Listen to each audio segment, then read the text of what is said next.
베드로전서 5장 9절에 보면 믿음을 굳건하게 하여 그를 대적하라 라고 되어 있습니다.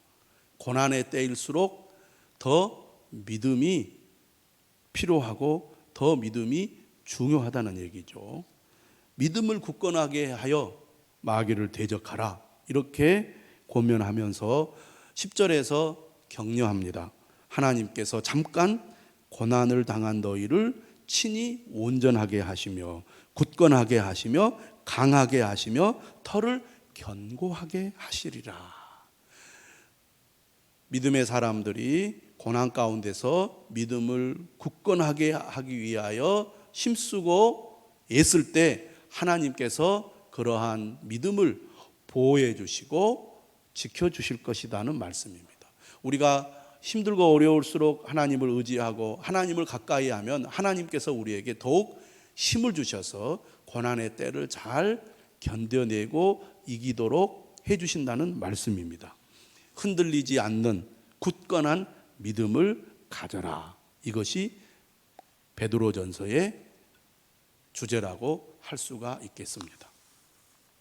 여러분들에게 몇 가지 질문을 한번 드리겠습니다. 이 세상을 살아가는 동안에 가장 중요한 것은 무엇일까요? 여러분은 우리가 인생을 살아가는 동안에 무엇이 가장 중요하다고 생각하십니까? 예수 그리스도를 믿는 그리스도인이라면 우리는 이와 같이 대답해야 되지 않을까요?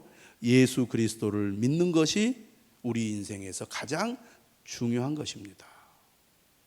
여러분 어떻게 생각하십니까? 여러분도 그렇게 믿고 있습니까? 우리가 세상을 살아가는 동안에 예수 그리스도를 믿는 것이 가장 중요하다. 이것이 믿음의 사람들이 가지고 있는 가치관이라고 할 수가 있겠습니다. 또 질문하겠습니다. 이 세상에서 잘 사는 사람은 어떤 사람입니까? 어떤 사람이 이 세상에서 잘 사는 사람입니까? 세상 사람들은 성공한 사람, 출세한 사람, 권력을 가진 사람, 사람들에게 인기가 있고 유명한 사람, 자녀들이 세상에서 성공한 사람 등등 여러 가지를 예로 들 수 있을 것입니다. 우리는 어떤 사람을 잘 사는 사람이라고 말합니까? 가장 일반적으로 생각하는 사람들의 사고는 그런 거죠. 부자가 잘 사는 사람이라고 생각합니다. 저 사람 잘 살아. 그러면 우리는 저 사람 부자야 라고 생각을 하죠. 예수 그리스도를 믿는 사람들에게 잘 사는 사람은 어떤 사람입니까? 예수를 잘 믿는 사람이 잘 사는 사람입니다. 여러분도 그렇게 믿으십니까? 여러분 잘 살고 계십니까? 잘 살기를 원하십니까? 우리 믿는 사람들은 예수를 잘 믿는 삶이 잘 사는 삶이다. 우리가 그렇게 믿고 살고 있습니다. 또 한번 질문을 하겠습니다.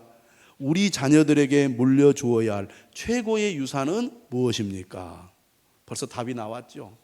세 번째 질문 정도 하면 시험지에 적을 답을 여러분들이 잘 알고 있습니다. 우리 자녀들에게 물려주어야 할 최고의 유산은 바로 그리스도를 믿는 믿음이죠. 여러분도 그렇게 믿습니까? 내가 우리 자녀들에게 무엇을 남겨주어야 할 것인가? 우리의 생활 수준이 점점 나아지면서 우리의 재산도 많이 늘어나고 있습니다. 그러다 보니까 첫째에게는 이만큼의 재산을 남겨줘야 되겠다. 둘째 아이에게는 또 이만큼의 재산을 남겨줘야 되겠다. 열심히 일해가지고 재산을 많이 늘리려는 사람들의 마음속에는 본인이 혼자 잘 먹고 잘 살려고 그런 게 아니죠. 내 자녀들은 나보다는 더 나은 환경에서 살았으면 좋겠다 하는 그런 부모의 심정으로 집도 한 채, 두 채, 여러 채 소유하기를 원하는 겁니다. 자녀들이 잘 되고 잘 사는 것을 바라지 않는 부모가 어디 있겠습니까? 그러나 여러분, 예수 그리스도를 믿는 사람들은 우리 자녀들에게 남겨주어야 할 최고의 유산이 예수 그리스도를 믿는 믿음이라고 믿습니다. 아무리 우리 자녀가 세상에서 성공하고 출세하고 이름을 날린다고 할지라도 그가 그리스도를 믿는 믿음이 없다면 이것처럼 불행한 일은 없다라고 생각하는 것이 그리스도인입니다. 네 번째 한번 질문하겠습니다. 자녀들에게 믿음을 유산으로 남기려면 무엇이 가장 중요할까요? 여러분, 무엇이 가장 중요하다고 생각합니까? 무엇보다도 부모가 믿음의 본을 보이는 것입니다. 지금 코로나 상황으로 인하여 우리가 예배를 드리기가 어렵습니다. 그럴 때 여러분 자녀들에게 뭘 하고 얘기하시겠습니까? 학교에서도 가지 말라고 그럽니다. 어려움이 생기면 교회를 안 가도 된다. 예배를 안 드려도 된다. 믿음은 잠시 접어둬도 된다. 여러분, 그렇게 자녀를 가르치겠습니까? 우리는 믿음이 있지만 아직 믿음의 뿌리가 내리지 않는 자녀들은 이런 얘기를 들었을 때 어떤 생각을 할까요? 아, 교회는 다녀도 되고 안 다녀도 되는 것이구나. 믿음 생활은 해도 되고 안 해도 되는 것이구나 라고 생각하기가 쉬울 것입니다. 어떤 어려움이 있더라도 하나님을 믿는 믿음은 귀한 것이고 하나님께 예배드리는 것은 절대로 포기할 수 없는 일이다라는 것을 부모가 본을 보이고 자녀들을 그러한 믿음의 길로 안내할 수 있어야 하는데 오늘 우리는 어떻습니까? 마지막으로 질문합니다. 장성한 자녀들이 주님을 떠나 살고 있다면 부모의 가장 큰 소원은 무엇이어야 합니까? 많은 부모들이 우리 자녀가 좀 가정의 어려움을 겪지 않고 건강하게 잘 살았으면 좋겠다. 직장생활 잘해서 경제적으로 안정되게 살았으면 좋겠다. 그런 생각들을 다 할 것입니다. 그렇지 않습니까? 그런데 우리 자녀가 믿음을 갖지 않고 세상의 가치관을 가지고 살아가는 것에 대해서 그렇게 크게 문제 삼지 않는다면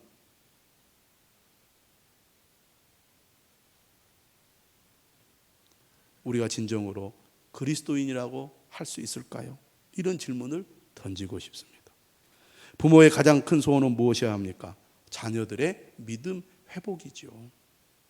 자녀들의 믿음 회복이야말로 믿지 않는 자녀를 둔 부모의 가장 큰 소원이어야 하지 않을까요? 이와 같은 가치관으로 사는 사람이 그리스도인입니다. 여러분도 이와 같은 생각을 가지고 계십니까? 그리스도인이란 믿는 사람이죠. 믿는 사람이란 믿음을 가장 중요하게 여기며 사는 사람입니다. 그리스도인은 믿음이 없으면 아무것도 아니기 때문입니다. 2020년을 살아가는 우리는 하나님께 믿음의 테스트를 받고 있음을 알아야 합니다. 신종 코로나 바이러스로 말미암아 전 세계 사람들이 고통을 겪고 있습니다. 불안과 염려 속에서 이 상황이 도대체 언제 끝날지 알 수가 없습니다. 2020년 전 세계가 뜻밖의 고난을 겪고 있는데 이런 고난의 때 그리스도인들 역시 여러 가지 어려움을 겪고 있습니다. 현재 방역 당국은 교회의 소모임과 찬양대회 활동을 금지하고 있습니다.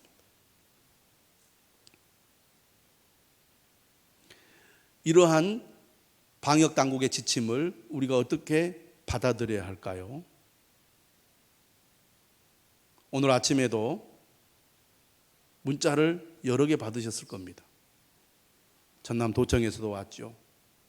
또 중앙대책본부에서도 여러분들에게 문자가 왔습니다. 이걸 여러분들이 어떻게 이해하고 해석을 해야 됩니까? 많은 사람들은 교회 가지 말라 이렇게 해석하고 예배당에 오지 않는 분들이 많습니다.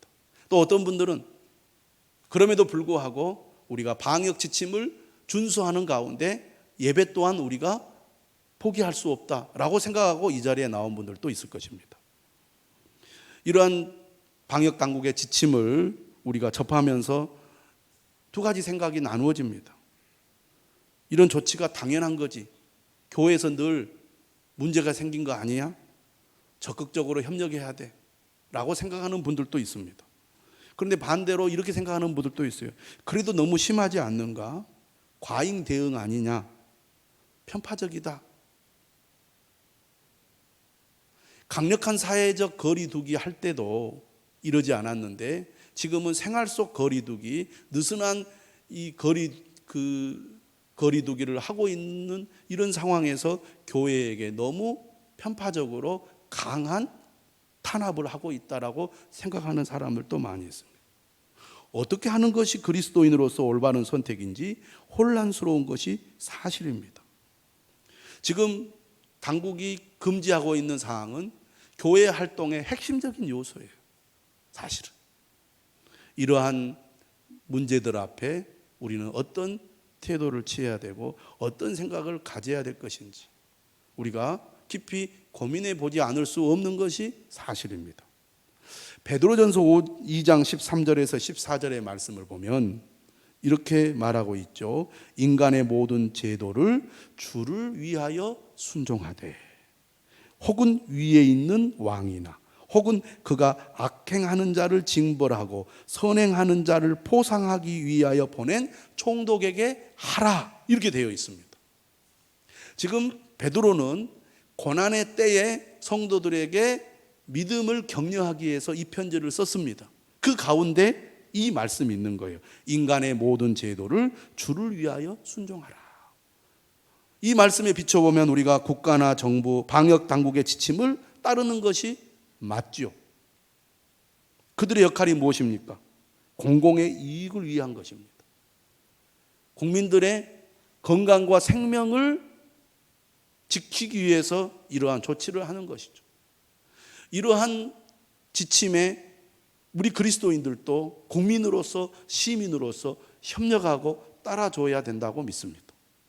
그래서 우리는 제가 어저께 다 여러분 앉을 자리를 표시해 두었습니다. 또 여러분들도 예배당에 올 때 다 마스크를 쓰고 예배를 드립니다. 제가 기도의 시간에 1시간 동안 이렇게 마스크를 쓰고 찬양을 하니까요, 정말 이 땀이 나더라고요. 그래서 몇 번 수건으로 이렇게 입 주위를 닦았습니다. 우리 교인들이 정말 예배드리기 위해서 너무나 수고하고 애를 쓰는구나. 소독을 하고 손소독을 하고 또 발열 체크를 하고 또 오늘은 우리가 QR 코드라는 것을 또 이렇게 만들어 가지고 들어올 때 여러분 다 체크를 했습니다. 국민의 한 사람으로서 또 국민들의 생명과 안전을 위해서 우리 교회가 최선을 다하여 국가와 당국의 지침을 따르고 있습니다. 그렇게 해야 된다고 믿습니다. 베드로전서 2장 13절에서는 뭐라고 얘기하냐면 인간의 모든 제도를 주를 위하여 순종하라 그랬어요. 주를 위하여. 우리가 인간의 모든 제도를 순종하는 이유는 바로 주님을 위해서라는 겁니다. 다시 말하면 하나님께 영광을 돌리기 위하여, 그리고 믿지 않는 사람들에게 복음을 전하기 위하여 우리는 세상에서 선을 행하는 삶을 실천해야 한다는 것입니다. 오히려 고난의 때 더욱 선을 행하라고 사도 베드로는 말합니다. 3장 11절에서도 말하죠. 악에서 떠나 선을 행하고 화평을 구하며 그것을 따르라. 13절에서도 또 너희가 열심히 선을 행하면 누가 너희를 해하리요.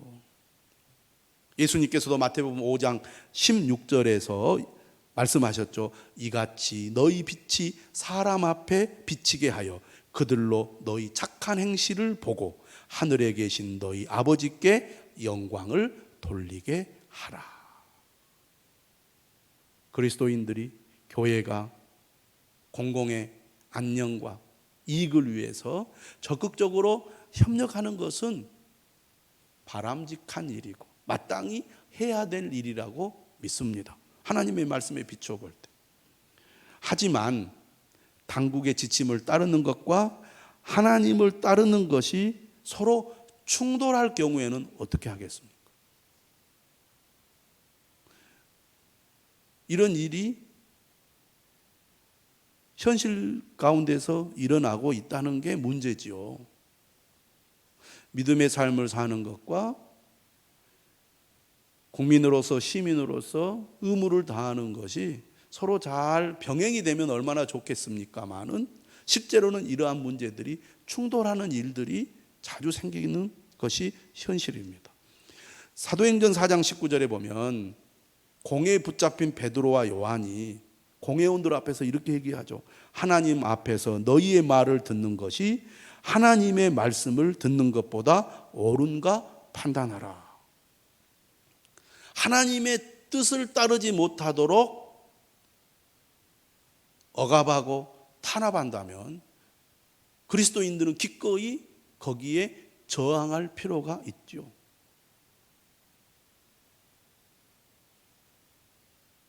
이처럼 당국의 지침이, 국가 권력이 노골적으로 기독교의 신앙을 탄압한다면 우리는 분명히 저항하고 싸워야 할 것입니다.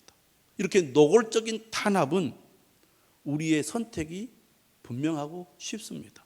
하지만 교묘할 때는 선택이 쉽지 않다는 데 문제가 있습니다. 우리 그리스도인들에게 절대 포기할 수 없는 것이 믿음 생활이죠. 탄압과 해방이 여론을 등에 업고 교묘한 방식으로 자행되면 판단하기가 사실 쉽지 않습니다. 실제로 어떻습니까? 오늘날 우리 많은 사람들이 정부나 당국의 지시는 잘 따릅니다. 개인적으로는 잘 안 따라요. 자기 하고 싶은 대로 해요. 이상하게 교회 생활하는 데는 또 당국의 지침을 잘 따르네. 예. 그렇죠? 밤마다 술집에서는 막 그냥 침 튀겨가면서 술 먹고 놀고 그러는 것은 또 내 자유야 이러면서 교회 가는 것은 또 하지 말라고 하면 얼마나 또 말을 잘 듣는지 모릅니다. 정부나 당국의 지시는 잘 따르면서도 하나님의 말씀을 무시하는 경우는 얼마나 많은지 모릅니다. 이러한 분위기 속에서 우리의 믿음 생활이 점점 약해지거나 무너진다면 어떻게 되겠습니까? 실제로 우리의 현실은 어떻습니까? 노골적이지 않는 탄압과 핍박이 우리의 신앙을 무장해제시키고 있다는 생각이 들지는 않습니까? 올바른 판단과 분별이 중요하다는 것을 알면서도 실제로는 어려운 것이 사실이죠. 그러나 정말 우리가 중요하게 생각할 것은 무엇이냐?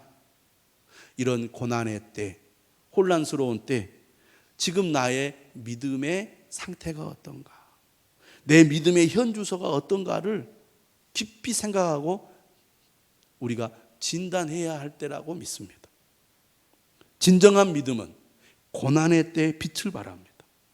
반대로 거짓 믿음은 고난의 때에 들통이 나고 고난의 때에 허물어지게 되어 있습니다. 하지 말라는 당국과 또 비난하는 여론 속에서 여러분은 얼마나 안타까운 마음을 가지고 있습니까? 여러분 정말 믿음이 있습니까? 여러분의 믿음이 진짜라고 증명해 보일 수가 있느냐 그 말이에요. 사람들은 하지 말라고 하면 더 하고 싶은 마음이 있습니다. 우리 안에 믿음이 있고 하나님의 은혜를 사모하는 마음이 있는데 그것을 하지 말라고 할 때 여러분 마음속에서는 주님을 더 사모하고 더 간절히 구하는 그런 마음이 일어나야 진짜가 아니겠습니까? 예배를 마음껏 드릴 수 없는 그런 환경 속에서 여러분의 마음속에 예배를 더욱 사모하고 말씀을 더욱 사모하고 기도를 더 사모하는 마음이 일어납니까? 우리의 믿음은 찬송 가운데서 더 힘이 나는데 찬송 크게 하지 말라고 그래요. 마스크 쓰고 찬송하라는 겁니다. 마스크 쓰고 찬송해 보세요. 막 숨이 막힐 것 같잖아요. 그럴 때 여러분의 마음이 어떻습니까? 정말 하나님의 은혜를 사모하는 사람은 큰 소리로 외치지는 못해도 마음속에서부터 우러나오는 간절한 하나님을 향한 찬양의 마음이 여러분 속에서 끌어올라야 진짜가 아니겠습니까?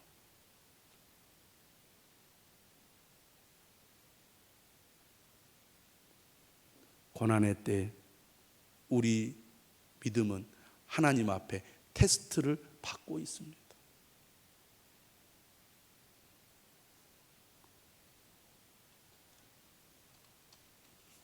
그리고 오히려 이러한 때 우리 믿음은 더 견고해지고 강해지고 은혜를 사모하는 마음으로 더 가득 차야 그게 진짜 믿음이 아니겠느냐, 이런 생각을 해봅니다. 우리에게 믿음이 얼마나 소중합니까? 여러분은 정말 믿음을 얼마나 귀하게 여기고 있습니까?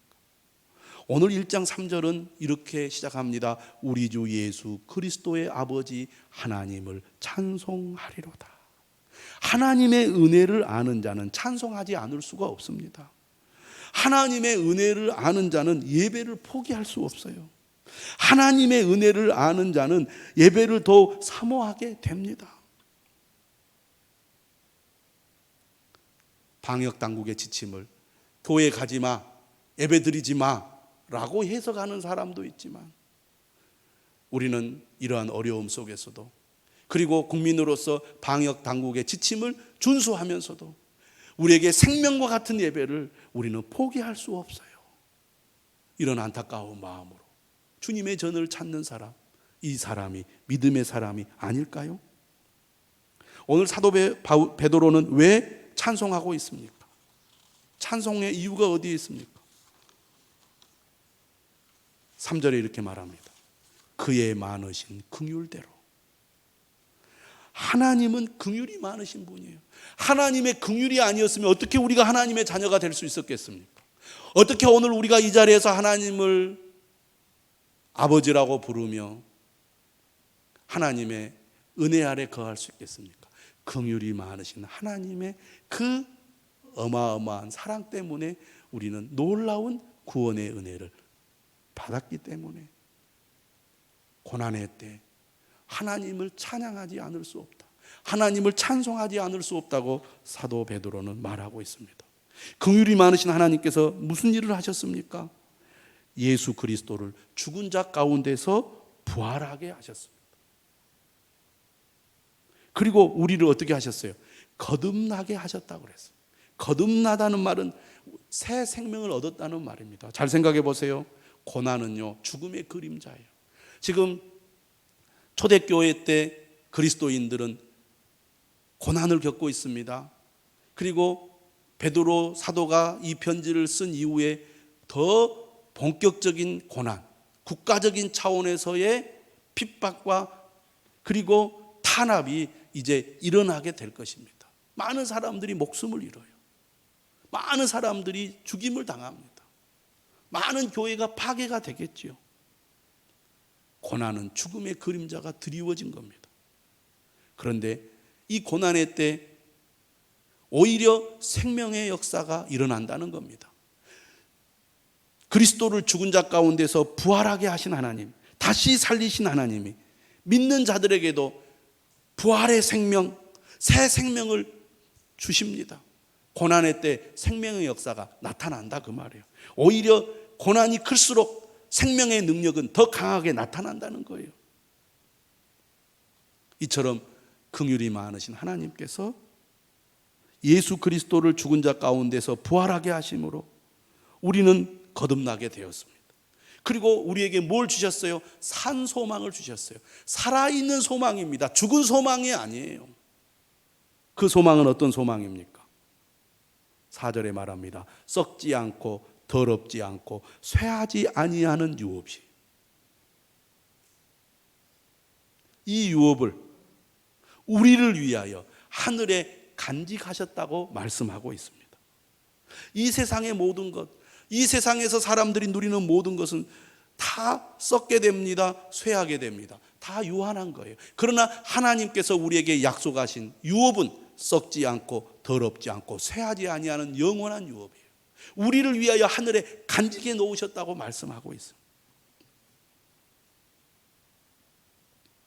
그리고 우리는 마지막 때 이 유업을 받게 될 것입니다. 혹시 우리가 이 고난의 때 하나님께서 약속하신 구원, 하나님께서 우리에게 예비하신 이 영원한 유업을 잃어버리지 않을까요? 여기에 대해서 5절은 말합니다. 너희는 말세에 나타내기로 예비하신 구원을 얻기 위하여 믿음으로 말미암아 하나님의 능력으로 보호하심을 받았느니라. 하나님의 능력으로 보호하심을 받았느니라. 다시 말하면 하나님의 능력으로 우리를 보호하신다는 겁니다. 예수 그리스도로 말미암아 새 생명을 얻은 우리의 믿음을 보호해 주시고, 그리고 하나님께서 우리에게 약속하신 영원한 유업을 하나님께서 그의 능력으로 보호해 주시겠다고 말씀한 거예요. 이 모든 것, 긍휼이 많으신 하나님이 우리에게 주신 이 모든 것을 우리는 어떻게 받습니까? 믿음으로 받는 거예요. 그래서 믿음이 중요한 겁니다. 믿음을 가진 자가 거듭나게 됩니다. 믿음을 가진 자가 산 소망을 갖습니다. 믿음을 가진 자가 하늘에 간직한 영원한 유업을 잊게 됩니다. 믿음으로 우리는 하나님의 능력으로 보호를 받는 것입니다. 우리는 믿음으로 말미암아 구원을 얻게 되는 것이죠. 이 구원은 말세에 나타내기로 예비하신 것이라고 말합니다. 우리는 예수 그리스도로 말미암아 구원을 받았습니다. 예수 그리스도를 믿음으로 말미암아 구원을 받고 있습니다. 예수 그리스도를 믿음으로 말미암아 우리는 완전한 구원에 이르게 될 것입니다. 믿음이 그만큼 중요하다는 거예요. 믿음으로 구원을 받고 믿음으로 살고 믿음으로 영원한 구원에 이르게 되는 것입니다. 절대로 포기할 수 없는 것이 믿음이다, 그 말입니다. 이러한 믿음으로 말미암는 복을 알기 때문에 지금 우리가 겪고 있는 고난, 그 고난 가운데 우리는 흔들리지 않는다는 거예요. 6절은 말하죠. 그러므로 너희가 이제 여러 가지 시험으로 말미암아 잠깐 근심하게 되지 않을 수 없으나 오히려 크게 기뻐하는도다. 고난 가운데서도요, 그리스도인들은 크게 기뻐할 수 있습니다. 무엇이 우리로 하여금 고난 가운데서도 크게 기뻐하게 만듭니까? 믿음입니다. 믿음 있는 사람들은 고난이 심해질수록 내적인 기쁨이 넘치게 되어 있어요. 많은 사람들이 코로나 바이러스가 계속되는 가운데 불안하고 염려하죠. 아이고 힘들다, 지긋지긋하다, 스트레스 받는다, 못 살겠다, 미쳐버릴 것 같다, 이렇게 말합니다. 그러나 믿는 사람들은 이 고난이 지속되는 가운데서도 주님이 주시는 평안이 있습니다. 그리고 주님으로 인하여 우리는 기뻐합니다. 저는 여러분들에게 그러한 기쁨이 있기를 축원합니다.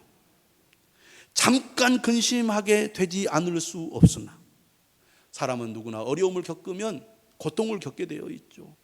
그리고 마음이 불안하고 괴롭습니다. 그러나 믿음은 우리를 그러한 고통으로부터 벗어나게 만듭니다.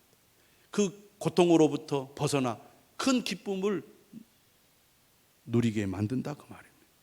저는 여러분들이 이러한 기쁨을 소유할 수 있기를 주님의 이름으로 축원합니다. 7절은 말하죠. 너희 믿음의 확실함은 불로 연단하여도 없어질 금보다 더 귀하여. 여러분, 여러분에게 믿음이 있습니까? 그 믿음이 주님이 인정하시는 진정한 믿음입니까? 여러분, 진짜 믿음은 고난 속에서 더 강해집니다. 고난 속에서 더 분명해지는 것입니다.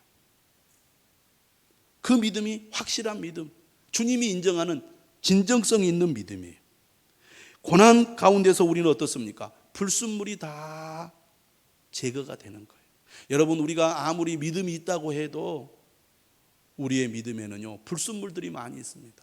여러분, 금을 캤을 때 그 금이 정말 한 점 불순물이 없는, 불순물도 없는 그런 깨끗한 금입니까? 아니죠. 금에는 막 더덕더덕 불순물들이 많이 붙어 있습니다.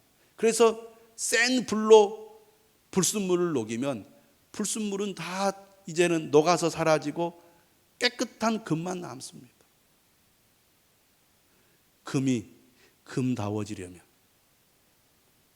강한 불로 녹여야 되는 거예요. 고난은 마치 불로 우리를 녹이는 것과 같은 그런 역할을 해요. 왜 하나님 나에게 고난을 주십니까? 왜 우리는 이처럼 고난을 겪어야 합니까? 고난을 통해 우리 안에 있는 불순물을 제거하시라는 하나님의 기쁘신 뜻이 있다는 것을 우리가 믿어야 됩니다. 고난을 통해서 우리는 더 믿음이 순결해지는 거예요. 고난을 통해서 더 흔들리지 않는 믿음을 갖게 되는 겁니다. 여러분, 이처럼 예배를 자유롭게 드리지 못하고 교회를 안 갔으면 하는 이런 분위기 속에서 그럼에도 불구하고 나는 더욱 주님을 의지하고 더욱 주님을 가까이 하고 더욱 주님을 사모하겠습니다 라는 그런 간절한 마음이 여러분들에게 계속 일어난다면 여러분은 이런 어려움 속에서 더 강한 믿음의 사람으로 세워질 것입니다. 그리고 그런 확실한 믿음, 진정성 있는 믿음이 주님 앞에 인정을 받게 된다는 거예요. 믿음이 있는 것 같지만 고난의 때를 만나면 그 믿음이 진짜인지 아닌지 드러납니다. 많은 사람들이 평화로울 때는 나는 믿음이 있다고 생각하는데 지금 별것도 아닌 이 코로나의 상황 속에서 우리의 민낯이 드러나고 있지 않습니까? 무엇이 두려워서 예배를 드리지 못합니까? 사람들의 비난입니까? 혹시 내가 걸려서 건강을 잃어버리고 혹시 목숨을 잃어버릴까입니까? 진정한 믿음, 확실한 믿음은 오늘 본문 7절에서 말합니다. 예수 그리스도께서 나타나실 때 칭찬과 영광과 존귀를 얻게 할 것이니라. 여러분, 우리의 확실한 믿음은 우리가 주님 앞에 섰을 때 칭찬과 영광과 존귀를 얻게 될 줄 믿으시기를 바랍니다. 그것을 바라보면서 우리는 믿음의 길을 가는 거예요. 8절에서 말합니다. 예수를 너희가 보지 못하였으나 사랑하는도다. 이제도 보지 못하나 믿고 말할 수 없는 영광스러운 즐거움으로 기뻐하니. 사도 베드로는 3년 동안이나 예수님을 따라다녔어요. 예수님의 숨결, 예수님의 그 따뜻한 목소리, 예수님의 그 손길, 예수님의 눈빛, 모든 것을 가까이서 직접 겪었던 사람입니다. 그런데도 결정적인 순간에 예수님 배반했던 사람이에요. 그런데 지금 고난 가운데서 예수 그리스도를 믿고 있는 이 소아시아 북부 지역의 그리스도인들은 예수님을 본 적도 없어요. 그런데도 그들은 예수님을 사랑한다고 말합니다. 왜? 성령으로 말미암아 그들이 거듭났기 때문입니다. 성령으로 말미암아 그들이 주님과 인격적인 교제를 나누며 살아가기 때문에 그렇습니다. 고난의 때에 그들은 더더욱 믿음으로 살아가고 있습니다. 그러한 그리스도인들의 모습이 너무나 아름답게 보이는 거예요. 베드로가 볼 때는 예수를 너희가 보지 못하였으나 사랑하는도다. 이제도 보지 못하나 믿고 말할 수 없는 영광스러운 즐거움으로 기뻐하니. 여러분, 오늘 우리는 어떻습니까? 이 고난의 때 우리의 믿음이 확실한 진정성 있는 믿음이어야 되지 않겠습니까? 확실한 믿음은 어떻게 드러납니까? 8절의 말씀대로 고난의 때에 오히려 예수를 더 사랑합니다. 예수님이 너무 좋아요. 고난의 때에 예수님을 더욱 의지합니다. 이제도 보지 못하나 믿고. 고난의 때에 오히려 예수 그리스도로 말미암아 기뻐합니다. 8절에 나오는 말할 수 없는 영광스러운 즐거움으로 기뻐하니라는 표현은 여기에만 나오는 표현이에요. 말할 수 없는 기쁨이에요. 예수님 때문에. 여러분, 고난의 때일수록 우리는 확실한 믿음으로 주님 앞에 서야 될 줄로 믿습니다. 이 믿음이 결국 우리를 어디에 이르게 합니까? 구원에 이르게 하는 것입니다. 믿음의 결국 곧 영혼의 구원을 받음이라. 여러분, 우리가 시민으로서 또 이 세상에서 선을 행하는 그리스도인으로서 방역 당국의 지침을 잘 따라야 할 것입니다. 개인 위생에도 철저히 하고 또 방역 수칙도 잘 지켜야 할 것입니다. 그러면서도 우리는 방역 당국의 지침을 믿음의 눈으로 해석을 해야지 엉뚱하게 해석해서 교회는 절대 지금 가면은 안 된다는 식으로 해석을 해서는 안 되겠습니다. 몸이 아픈 분이나 이런 경우를 아니고는 어떻게 해서든지 하나님 앞에 나와 예배를 드리려는 그런 소원과 그런 간절함을 우리가 회복해야 되지 않을까요? 우리는 지금 믿음의 테스트를 받고 있습니다. 여러분을 보시고 주님 뭐라고 하시겠습니까? 너희의 믿음이 확실하다. 너희가 앞으로 칭찬과 영광과 존귀를 얻게 될 것이다. 그렇게 인정받는 믿음의 사람 되기를 원하지 않으십니까? 그런 저와 여러분들이 되시기를 주님의 이름으로 축원합니다.